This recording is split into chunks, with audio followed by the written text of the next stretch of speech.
ایک جلاد 10 کوڑے مارے گا، اس کے بعد ہٹ جائے گا، کیونکہ اب اس کے ہاتھ میں مارنے کی طاقت کچھ کم ہو جائے گی۔ دوسرا جلاد 10 کوڑے مارے گا، تیسرا مارے گا، چوتھا پھر 10 کوڑے مارے گا، آج تمہیں 40 کوڑے لگائے جائیں گے۔ بیٹے نے کہا ابو جان یہ تو ظلم ہے۔ کہا نہیں میرے بیٹے، یہی انصاف ہے، یہی عدل ہے۔ کھڑا کر دیا گیا اور اس بیٹے کے جسم پر باپ نے، حضرت عمر نے اپنی آنکھوں کے سامنے کوڑے پڑوائے، اپنی آنکھوں کے سامنے اس بچے پر کوڑے پڑ رہے ہیں۔ باپ کی آنکھوں میں آنسو ہے لیکن زمین پر نہیں گرنے دیتا ہے۔ عدل کا تقاضا یہی ہے، جب 40 کوڑے بیٹے کو مل گئے، بیٹے نے کھا لیے، ماں یہ صدمہ برداشت نہیں کر پا رہی ہے۔ کوئی بھی ہو لخت جگر ہوتا ہے، بیٹا بیٹا ہوتا ہے، لیکن اس نے تتلاتے ہوئے زبان میں پوچھ ہی لیا امیر المومنین میرے بیٹے کو یہ بعد میں 40 کوڑے کس حیثیت سے مارے گئے ہیں؟ اے میرے شوہر، جب 40 کوڑے ملک شام میں پڑ چکے تھے تو یہاں کس جرم میں اس کو کوڑے لگائے جا رہے ہیں؟ حضرت عمر نے جواب دیا اے میری بیوی اور اے سماج کے لوگوں، میں نے یہ کوڑے اس لیے یہاں لگائے کیونکہ مجھے یقین نہیں ہے حضرت عمر ابن عاص نے میرے بیٹے پر جو کوڑے مارے ہیں وہ زور سے کوڑے مارے گئے ہوں گے، وہ پوری طاقت سے کوڑے برسائے گئے ہوں گے۔ مجھے امید نہیں ہے کیونکہ جب میرے بیٹے کو کوڑے مارے جا رہے ہوں گے تو عمر ابن عاص کے سامنے یہ بات رہی ہوگی کہ یہ عمر فاروق کا بیٹا ہے، اور جس جلاد نے کوڑے مارے ہوں گے وہ بھی معلوم ہوگا کہ یہ عمر کا بیٹا ہے، تو جتنی زور سے کوڑا مارنا چاہیے اتنی زور سے میرے بیٹے کو کوڑا نہیں مارا گیا ہوگا، اس لیے کہ یہ عمر کا بیٹا ہے، اس کے ساتھ رعایت کی گئی ہوگی۔ میری بیوی اور سماج کے لوگوں، مجھے عمر ابن عاص اور وہاں کے جلاد کے کوڑوں پر اعتبار نہیں ہے، اس لیے میں نے اپنی آنکھوں کے سامنے ان جلادوں سے 40 کوڑے پڑوائے ہیں۔ اب مجھے یقین ہے کہ میرے کوڑے کو، میرے بیٹے کو جو سزا ملی وہ صحیح، اب میں قیامت کے دن اللہ کے سامنے، عرش کے سامنے کھڑے ہو کر کہہ سکتا ہوں کہ میں نے اپنے بیٹے کو اپنی آنکھوں کے سامنے سزا دلوائی۔ یہ عدل تھا، یہ عدل، اور اس عدل کے بنا میرے بھائیوں انسانیت زندہ نہیں رہ سکتی ہے۔ انسانیت کا احترام تبھی ہوگا جب عدل ہمارے اندر پایا جائے گا، چاہے وہ ہندو ہو، مسلمان ہو، سکھ ہو، عیسائی ہو، آپ کا اپنے گھر میں آپ کے اولاد ہو، آپ کی بیٹے اور بیٹیاں ہوں، آپ کے ریلیٹیوز رشتہ دار ہوں، جب تک عدل نہیں ہوگا انسانیت زندہ نہیں رہے گی۔ انسانیت کو زندہ رکھنا ہے تو عدل کا تقاضا ہے میرے بھائیوں کہ سب کے ساتھ عدل کیا جائے۔ وَلَا يَجْرِمَنَّكُمْ شَنَآنُ قَوْمٍ عَلَىٰ أَلَّا تَعْدِلُوا اعْدِلُوا هُوَ أَقْرَبُ لِلتَّقْوَىٰ، سب کے ساتھ انصاف کرو اور یہی تقویٰ کے زیادہ قریب ہے، اور انسانیت کا درس دیتا ہے قرآن۔ غیر مسلموں کے پنڈتوں کو، سکھوں کے گروؤں کو، عیسائیوں کے پادریوں کو، یہودیوں کے راہبوں کو، جین دھرم کے منیوں کو آپ گالی نہیں دے سکتے ہیں۔ کسی بھی دوسرے مذہب کے بزرگوں کو آپ گالی نہیں دے سکتے ہیں۔ وَلَا تَسُبُّوا الَّذِينَ يَدْعُونَ مِن دُونِ اللَّهِ، اللہ کو چھوڑ کر جو دوسروں کی عبادت کرتے ہیں، دوسروں کی پوجا کرتے ہیں، تم ان کو گالی مت دو۔ قرآن کہہ رہا ہے وَلَا تَسُبُّوا الَّذِينَ يَدْعُونَ مِن دُونِ اللَّهِ، اللہ کے علاوہ جو دوسرے معبودوں کی، دوسرے خداؤں کی پوجا کرتے، عبادت کرتے، تم ان کو گالی مت دو۔ فَيَسُبُّوا اللَّهَ عَدْوًا بِغَيْرِ عِلْمٍ، ایسا نہ ہو کہ تم ان کے بزرگوں کو، ان کے مہان پرشوں کو تم گالی دو تو جواب میں وہ تمہارے اللہ کو، تمہارے رب کو گالی دیں بغیر علم کے۔ یہ لیجیے، جواب میں کہیں ایسا نہ ہو کہ وہ تمہارے رب کو گالی دے۔ ایسا ہوتا ہے نا، ایسا ہوتا ہے۔ یہ کیا تھا؟ ان 5 6 20 25 50 لڑکوں نے گھیر کر ایک لڑکی سے کہا، کیا کہا؟ جے شری رام، جے شری رام۔ اس نے جواب میں کہا اللہ اکبر، اللہ اکبر۔ یہ کیا تھا؟ یہ کیا تھا؟ ہم کسی غیر مسلم سے کہیں تیرے بھگوان کی ایسی کی تیسی، تو وہ کیا کہے گا؟ کٹب اللہ، تیرے اللہ کی ایسی کی تیسی۔ ہوا کیا؟ یہ بالکل وہی اپنے رب کو گالی دینا۔ اللہ کے رسول نے کہا کہ تم لوگ اپنی ماں کو گالی مت دو۔ صحابہ نے کہا اللہ کے رسول اپنی ماں کو کون گالی دے سکتا ہے؟ آپ نے کہا تم دوسروں کی ماں کو گالی دو گے، جواب میں وہ تمہاری ماں کو گالی دیں گے، تو اس کا مطلب یہ ہے کہ تم خود ذمہ دار ہوئے اپنی ماں کی گالی کے۔ تم نے اپنی ماں کو خود گالی دی، نہ تم ان کی ماں کو گالی دیتے، نہ وہ جواب میں تمہاری ماں کو گالی دیتے۔ تم دوسروں کے خداؤں کو برا کہو گے تو وہ تمہارے اصلی رب کو برا کہیں گے، تم ان کے جھوٹے معبودوں کو گالی دو گے تو وہ تمہارے سچے معبود کو گالی دیں گے۔ قرآن نے کتنی بڑی اچھی اور حکمت بھری بات کہی ہے، وَلَا تَسُبُّوا الَّذِينَ يَدْعُونَ مِن دُونِ اللَّهِ فَيَسُبُّوا اللَّهَ عَدْوًا بِغَيْرِ عِلْمٍ۔ تم دوسروں کے معبودوں کو گالی مت دو، دوسروں کے بزرگوں کو گالی مت دو، جو اللہ کو چھوڑ کر دوسروں کی عبادت کرتے ہیں تم ان کو گالی مت دو، ایسا نہ ہو کہ وہ تمہارے اللہ کو دشمنی میں گالی دینے لگے اور علم نہ ہو، یعنی جہالت کی وجہ سے گالی دینے لگے۔ تاریخ میں بتاتی ہے میرے پیارے ساتھیوں، کبھی اللہ کے رسول نے اور صحابہ نے کبھی دوسروں کے بزرگوں کو گالی نہیں دی، نہ برا بھلا کہا ہے، صرف اتنا کہا ہے لوگوں ان تمام معبودان باطلہ سے بچ کر ایک اللہ کی عبادت کرنے والے بن جاؤ۔ نہ کبھی ہمارے نبی نے، نہ ہمارے رسول نے، نہ ہمارے صحابہ نے کبھی کسی کی دوسرے کی مذہبی عبادتوں پر قبضے کیے ہیں، کبھی نہیں۔ آپ کو معلوم ہوگا اور یہ آپ نے سنا بھی ہوگا، جب حضرت عمر یروشلم کی بیت المقدس کی طرف جا رہے ہیں، بیت المقدس کی طرف جا رہے ہیں، جیت گئے ہیں، بیت المقدس آزاد ہو گیا ہے، اب وہاں جا رہے ہیں، نماز 2 رکعت نماز پڑھانے کے لیے راستے میں یروشلم پڑتا ہے، صحابہ آپ کے ساتھ ہیں، یروشلم پہنچتے ہی اذان کی آواز آنے لگتی ہے، اللہ اکبر اللہ اکبر۔ پتہ چلتا ہے کہ اس پورے علاقے میں کوئی مسجد نہیں ہے، کوئی مسجد نہیں ہے۔ صحابہ کرام نے سوچا چلیے اذان کا وقت ہے، نماز کا ٹائم ہو گیا ہے، اسی سرزمین پر یہیں بیابان جنگل میں ایک جگہ اپنے اپنے کپڑے بچھا لیتے ہیں، چادریں بچھا لیتے ہیں اور اسی جگہ پر ہم نماز پڑھ لیتے ہیں۔ جیسے وہ لوگ وضو بنانے کے لیے تیار ہوتے ہیں، کیا دیکھتے ہیں کہ بستی سے کچھ عیسائی آ رہے ہیں، آتے ہی کہنے لگے امیر المومنین کون ہے؟ جواب دیا حضرت عمر نے، جی بولیے میں ہی عمر ہوں اور لوگوں کا خاتم میں ہی ہوں۔ فرمایا آپ لوگ یہاں نماز پڑھ رہے ہیں؟ جی نماز کا وقت ہو گیا، ہم نماز پڑھنا چاہتے ہیں۔ ان عیسائیوں نے کہا آپ اس کھلے میدان میں یہاں نماز کیوں پڑھیں گے؟ یہ ہمارا گرجا موجود ہے، یہ ہمارا گرجا موجود ہے، آپ ہمارے گرجا میں آ جائیے اور نماز پڑھ لیجئے۔ میں نے سنا ہے کوئی مورتی ہوتی ہے تو آپ کے گرجا میں نماز نہیں ہوگی۔ حضرت عمر نے کہا ہاں یہ صحیح ہے۔ فرمایا ہمارے گرجا میں عیسیٰ مسیح کی مورتی ہے لیکن ہم نے اس کو اٹھا دیا ہے، ہم نے اس کو الگ کر دیا ہے، آپ نماز پڑھ کے چلے جائیں گے تب ہم لگا لیں گے۔ امیر المومنین آپ گزر رہے ہیں، ہم نے عیسیٰ مسیح کی کا اسٹیچیو، ان کا مجسمہ میں نے ہٹا کر الگ کر دیا ہے اور میں نے پورے گرجا کو دھل دیا ہے، پانی مار دیا ہے تاکہ آپ کو یہ نہ لگے کہ یہاں غیر مسلموں کی پوجا ہم لوگ پوجا کیے ہیں، عیسیٰ مسیح کے سامنے جھکے ہیں تو یہ مندر یا گرجا ناپاک ہے، ہم نے اس کو دھل دیا ہے۔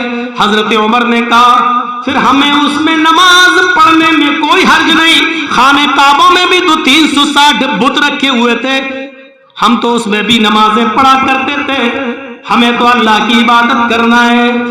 اگر تم نے عیسیٰ مسیح کا اسٹیچو ہٹا دیا ہے اور گرجا کو دھو دیا ہے تو ہمیں اس میں نماز پڑھنے میں کوئی اعتراض، کوئی آبجیکشن نہیں ہے، لوگو چلو ہم ان کے گرجا میں نماز پڑھ لیتے ہیں۔ چادریں بچھ گئیں، چٹائیاں بچھ گئیں، وضو بنا کے سارے صحابہ گرجا میں گھس گئے، آگے حضرت عمر فاروق ہیں، اقامت کہی جانے لگی، اللہ اکبر اللہ اکبر اشہد ان لا الہ الا اللہ، اقامت کہی جانے لگی۔ حضرت عمر فاروق اقامت ہونے کے فوراً بعد